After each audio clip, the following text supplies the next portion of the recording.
नमस्कार मित्रों, आज हम सुनेंगे कर्मभूमि उपन्यास का 11वां भाग।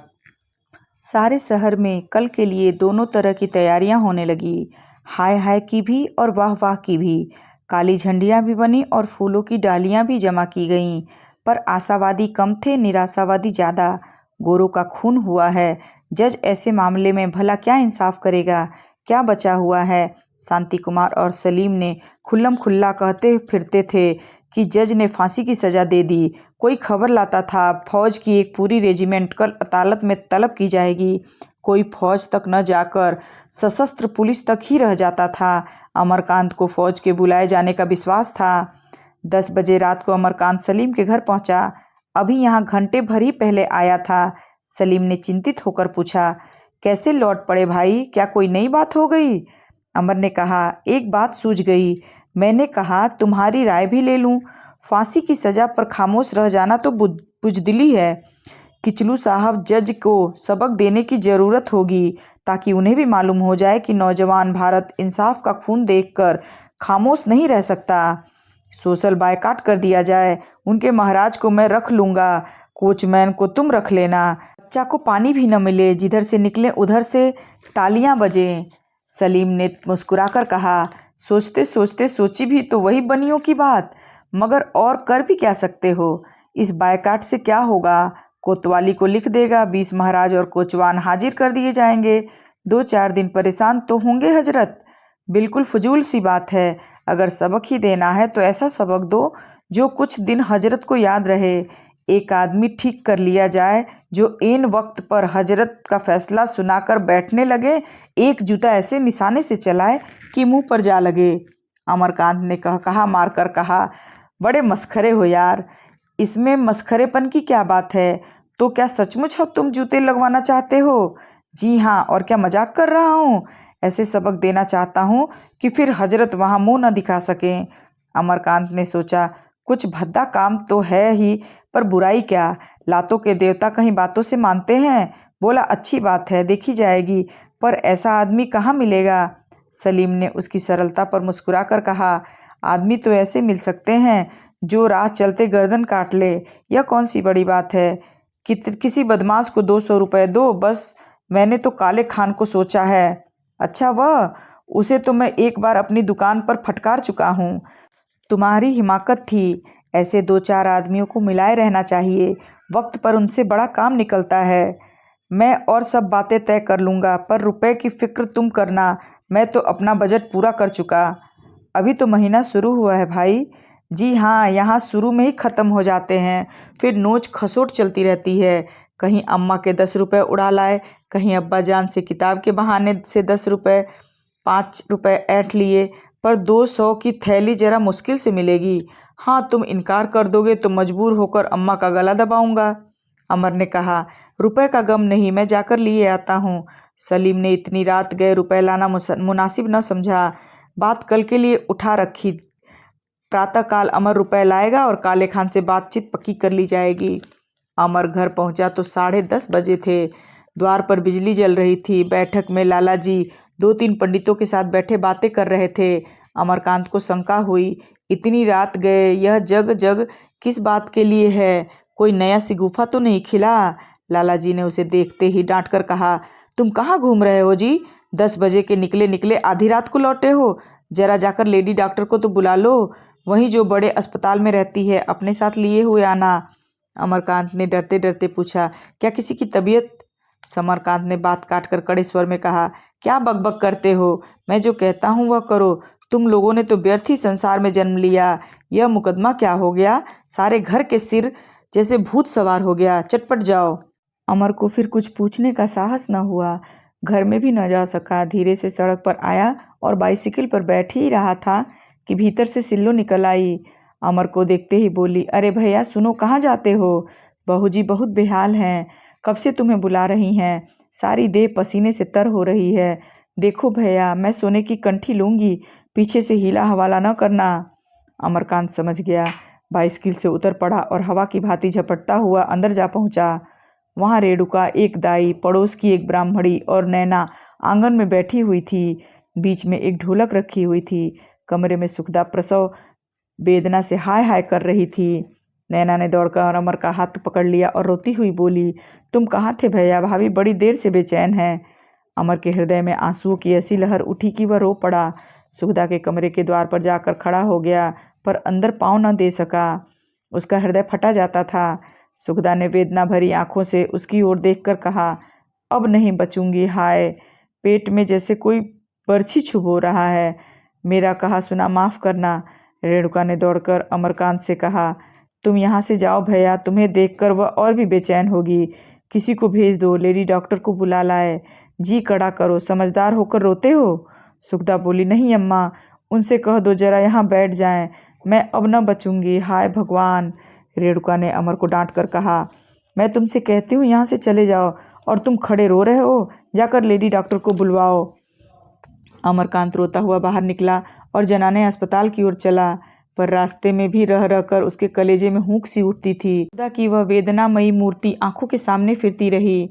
लेडी डॉक्टर मिस हुपर को अक्सर कुछ समय बुलावे आते रहते थे। रात की उसकी फीस दुगनी थी। अमरकांत डर रहा था कहीं बिगड़े न, इतनी रात गए क्यों आए हैं। लेकिन मिस हुपर ने सहर्ष उसका स्वागत किया और मोटर लाने की आज्ञा देकर उससे बातें करने लगी। यह पहला ही बच्चा है। जी हाँ, आप रोए नहीं, घबराने की कोई बात नहीं। पहली बार ज़्यादा दर्द होता है। औरत बहुत दुर्बल तो नहीं है? आजकल तो बहुत दुर्बल हो गई है। आपको और पहले आना चाहिए था। अमर के प्राण सूख गए। वह क्या जानता था आज ही यह आफत आने वाली है, नहीं कचहरी से सीधे घर आ जाता। मेम साहब ने फिर कहा, आप लोग अपनी लेडियों को कोई एक्सरसाइज नहीं करवाते, इसलिए दर्द ज़्यादा होता है। अंदर के स्नायु बंधे रह जाते हैं ना। अमरकांत ने सिसक कर कहा, मैडम अब तो आप ही दया का भरोसा हैं। मैं तो चलती हूँ, लेकिन शायद सिविल सर्जन को बुलाना पड़े। अमर ने भयांतुर होकर कहा, कहिए तो मैं उनको लेता चलूँ। मेम ने उसकी ओर दया भाव से देखा, नहीं अभी नहीं, पहले मुझे चलकर देख लेने दो। अमरकांत को आश्वासन न हुआ। उसने भय कातर स्वर में कहा, मैडम अगर सुखदा को कुछ हो गया तो मैं भी मर जाऊंगा। मेम ने चिंतित होकर पूछा, तो क्या हालत अच्छी नहीं है? बहुत दर्द हो रहा है। हालत तो अच्छी है, चेहरा पीला पड़ गया है, पसीना। हम पूछते हैं हालत कैसी है? उसका जी तो नहीं डूब रहा? हाथ पांव ठंडे तो नहीं हो गए? मोटर तैयार हो गई। मेम साहब ने कहा, तुम भी आकर बैठ जाओ, साइकिल कल हमारा आदमी दे आएगा। अमर ने दीन आग्रह के साथ कहा, आप चलें, मैं जरा सिविल सर्जन के पास होता हुआ आऊं। बुला लाने पर लाला समरकांत का मकान हम जानते हैं। मेम साहब तो उधर चली। अमरकांत सिविल सर्जन को बुलाने चला। 11 बज गए थे। सड़क पर सन्नाटा था और पूरे 3 मील की मंजिल थी। सिविल सर्जन छावनी में रहता था। वहाँ पहुँचते पहुँचते 12 बजे का अमल हो गया। सदर फाटक खुलवाने, फिर साहब को इत्तला करने में 1 घंटे से ज़्यादा लग गया। साहब उठे तो पर जामे से बाहर हंसते हुए बोले, हम इस वक्त नहीं जा सकता। अमर ने निसंक होकर कहा, आप अपनी फीस ही तो लेंगे। हमारा रात का फीस 100 रुपये है, कोई हरज नहीं है। तुम फीस लाया है? अमर ने डांट बताई, आप हरेक की पेशगी फीस नहीं लेते। लाला समरकांत उन आदमियों में नहीं जिन पर 100 रुपये का भी विश्वास न किया जा सके। वह इस शहर के सबसे बड़े साहूकार हैं, मैं उनका लड़का हूँ। साहब कुछ ठंडे पड़े। अमर ने उनको सारी कैफियत सुनाई तो चलने को तैयार हो गए। अमर ने साइकिल वहीं छोड़ी और साहब के साथ मोटर में जा बैठे। आध घंटे में मोटर बुला नाले पर जा पहुंची। अमरकांत को कुछ दूर से ही शहनाई की आवाज़ सुनाई दी। बंदूकें छूट रही थीं। उसका हृदय आनंद से फूल उठा। द्वार पर मोटर रुकी तो लाला समरकांत ने आकर डॉक्टर को सलाम किया और बोले, हुजूर के इकबाल से सब चैन चान है, पोते ने जन्म लिया है। उनके जाने के बाद लाला जी ने अमरकांत को आड़े हाथों लिया। मुफ्त में 100 रुपये की चपत पड़ी। अमरकांत ने झल्ला कर कहा, मुझसे रुपए ले लीजिएगा, आदमी से भूल हो जाती है, ऐसे अवसर पर मैं रुपए का मुंह नहीं देखता। किसी दूसरे अवसर पर अमरकांत इस फटकार पर घंटों बिसूरा करता, पर इस वक्त उसका मन उत्साह और आनंद से भरा हुआ था। भरे हुए गेंद पर ठोकरों का क्या असर। उसके जी में तो आ रहा था, इस वक्त क्या लुटा दूं।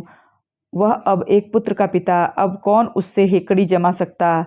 वह नवजात शिशु जैसे स्वर्ग से उसके लिए आशा और अमरता का आशीर्वाद लेकर आया है।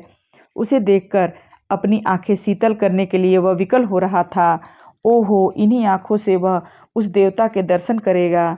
लेडी हुपर ने उसे प्रतीक्षा भरी आंखों से ताकते देखकर कहा, बाबूजी, आप यूं बालक को नहीं देख सकेंगे, आपको बड़ा सा इनाम देना पड़ेगा। अमरकांत ने संपन्न नम्रता से कहा, बालक तो आपका है, मैं तो केवल आपका सेवक हूँ। जच्चा की तबीयत ठीक है? बहुत अच्छी, अभी तो सो गई। बालक खूब स्वस्थ है। हाँ, अच्छा है, बहुत सुंदर, गुलाब का पुतला सा। यह कहकर सौर गृह में चली गई। महिलाएं तो गाने बजाने में मग्न थी। मोहल्ले की 50 स्त्रियां जमा हो गई थीं और उनका संयुक्त स्वर जैसे एक रस्सी की भांति स्थूल होकर अमर के गले को बांधे लेता था। उसी वक्त लेडी हुपर ने बालक को गोद में लेकर उसे सौरगृह की तरफ आने का इशारा किया। अमर उमंग से भरा हुआ चला, पर सहसा उसका मन एक विचित्र भय से कातर हो उठा। वह आगे न बढ़ सका। वह पापी मन लिए हुए वरदान को कैसे ग्रहण करेगा? वह इस वरदान के योग्य है ही कब? उसने इसके लिए कौन सी तपस्या की है? यह ईश्वर की अपार दया है जो उन्होंने यह विभूति उसे प्रदान की। तुम कैसे दयालु हो भगवान। श्यामल क्षितिज के गर्भ से निकलने वाली बाल ज्योति की भांति अमरकांत को अपने अंतःकरण की सारी क्षुद्रता, सारी कलुषता के भीतर से एक प्रकाश सा निकलता हुआ जान पड़ा, जिसने उसके भीतर को रजत शोभा प्रदान कर दी। दीपकों के प्रकाश में, संगीत के स्वरों में, गगन की तारिकाओं में उसी शिशु की छवि थी। उसी का माधुर्य था, उसी का नृत्य था। सिल्लो आकर रोने लगी। अमर ने पूछा, तुझे क्या हुआ, क्यों रोती है? सिल्लो बोली, मेम साहब ने मुझे भैया को नहीं देखने दिया, दुत्कार दिया। क्या मैं बच्चे को नज़र लगा देती? मेरे बच्चे थे, मैंने भी बच्चे पाले हैं, मैं जरा देख लेती तो क्या होता? अमर ने हंसकर कहा, तू कितनी पागल है सिल्लू। उसने इसलिए मना किया होगा कि बच्चे को हवा न लग जाए। इन अंग्रेज डॉक्टरनियों के नखरे भी तो निराले होते हैं। समझती तो है नहीं, तरह तरह के नखरे बघाड़ती हैं, लेकिन उनका राज तो आज ही के दिन है ना। फिर तो अकेली दाई रह जाएगी। तू ही तो बच्चे को पालेगी, दूसरा कौन पालने वाला है बैठा? सिल्लो की आंसू भरी आंखें मुस्कुरा पड़ी। बोली, मैंने दूर से देख लिया, बिल्कुल तुमको पड़ा है। रंग बहू जी का है, मैं कंठी ले लूँगी, कह देती हूँ। 2 बज रहे थे। उसी वक्त लाला समरकांत ने अमर को बुलाया और बोले, नींद तो अब क्या आएगी, बैठकर कल के उत्सव की एक तखमीना बना लो। तुम्हारे जन्म में तो कारोबार फैला न था, नैना कन्या थी। 25 वर्ष के बाद भगवान ने यह दिन दिखाया है। कुछ लोग नाच मुजरे का विरोध करते हैं, मुझे तो इसमें कोई हानि नहीं दिखती। खुशी के यही अवसर हैं। 4 भाई बंद यार दोस्त आते हैं, गाना बजाना सुनते हैं, प्रीति भोज में शरीक होते हैं। यही जीवन के सुख हैं। और इस संसार में क्या रखा है? अमर ने आपत्ति की, लेकिन रंडियों का नाच तो ऐसे शुभ अवसर पर कुछ शोभा नहीं देता। लाला जी ने प्रतिवाद किया, तुम अपना विज्ञान यहाँ न घुसेड़ो। मैं तुमसे सलाह नहीं पूछ रहा हूँ। कोई प्रथा चलती है तो उसका आधार भी होता है। श्री रामचंद्र के जन्मोत्सव में अप्सराओं का नाच हुआ था। हमारे समाज में इसे शुभ माना गया है। अमर ने कहा, अंग्रेजों के समाज में तो इस तरह के जलसे नहीं होते। लाला जी ने बिल्ली की तरह चूहे पर झपट कर कहा, अंग्रेजों के यहाँ रंडियाँ नहीं, घर की बहू बेटियाँ नाचती हैं, जैसे हमारे चमारों में होता है। बहू बेटियों के नाचने से तो यह अच्छा है कि रंडियाँ नाचें। कम से कम मैं और मेरी तरह के और बुढ़े अपनी बहू बेटियों को नाचना कभी न पसंद करेंगे। अमरकांत को कोई जवाब न सूझा। सलीम और दूसरे यार दोस्त आएंगे, खासी चहल पहल रहेगी। उसने जिद भी की तो क्या नतीजा? लाला जी मानने के नहीं, फिर एक उनके करने से तो नाच का बहिष्कार हो नहीं जाता। वह बैठकर तखमीना लिखने लगा।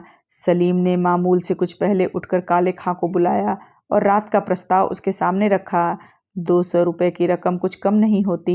काले खां ने छाती ठोककर कहा, भैया 1-2 जूते की क्या बात करते हो? कहो तो इजलास पर 50 गिन कर लगाऊं। महीने से बेसी तो होगी नहीं। 200 रुपये बाल बच्चों के खाने पीने के लिए बहुत हैं।